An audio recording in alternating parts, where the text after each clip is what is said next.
So this is what I would like to call, this is the typical, well, maybe not typical because this is rare for profiles, but not rare personality wise. There's a bunch of these types of people in New York. This is the typical woke New York dating profile.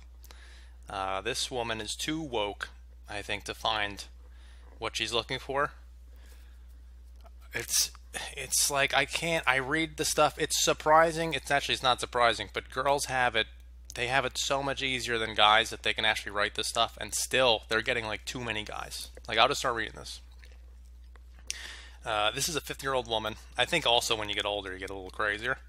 I got a lot of messages, so I decided to revise my profile. First, I don't have a face pic because I'm an adjunct professor and well-known poet writer. Well-known, so well-known. I mean, I don't know any woman or any poet writer who looks like this silhouette of hers. I doubt she's well-known, and I'm shy about my students and other folks finding me.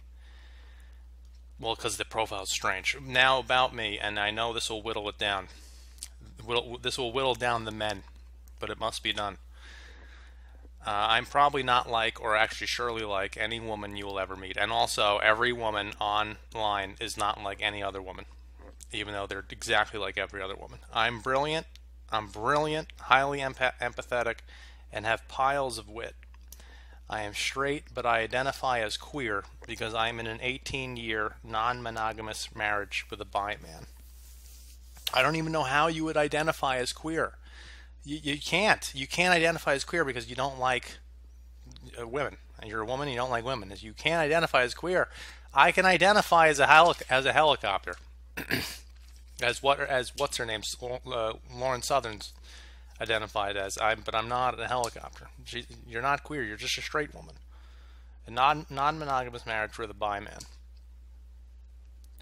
He probably, I mean, now that I've been looking at a lot of AIDS documentaries, by the way, because I'm terrified of getting AIDS, and a lot of guys, they have sex with other guys, and then they give it to their wife, so she could have AIDS.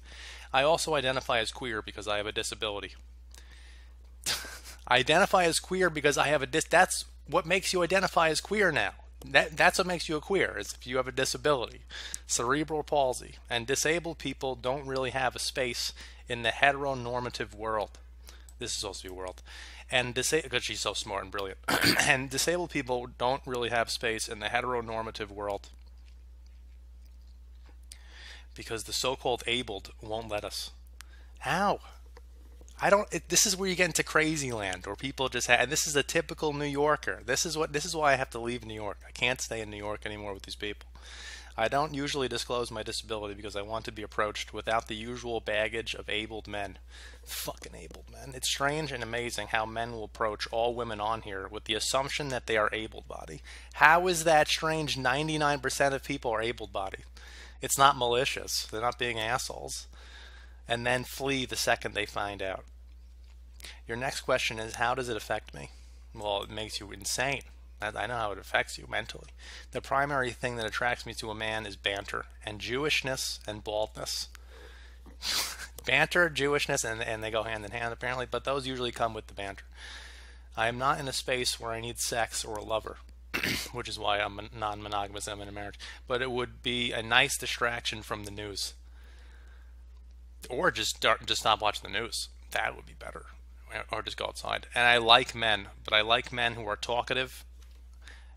I like men who are talkative and ask questions. Actually, men who rarely shut up. I would ask her a million questions like, how were you born like this? What mental condition do you have? How are you gay? Actually, men who rarely shut up. OkCupid is really a crapshoot, so men have to say something which will catch my eye. If you are still reading, message me. And so she knows how terrible she is also. If you are still reading, message me. If not, it wasn't meant to be. What I'm doing with my life, I'm a writer and teacher. I could probably beat you at poetry. I even doubt that. I don't even care. I could still beat you at poetry. My golden rule, be critical but kind. It's a terrible rule. A movie I've watched over and over again. Some stupid thing. I don't know what it is. I value reading. If I were sent to jail, I'd be arrested for civil disobedience. I will never date someone that doesn't know that this should say who instead of thou. I will never date someone that... Oh, yeah, I would never date someone who... She's right. Doesn't know that this should say who instead of that. But she's like one of those people, like a smarmy, like gonna correct you all the time. Oh God, I can't take those people.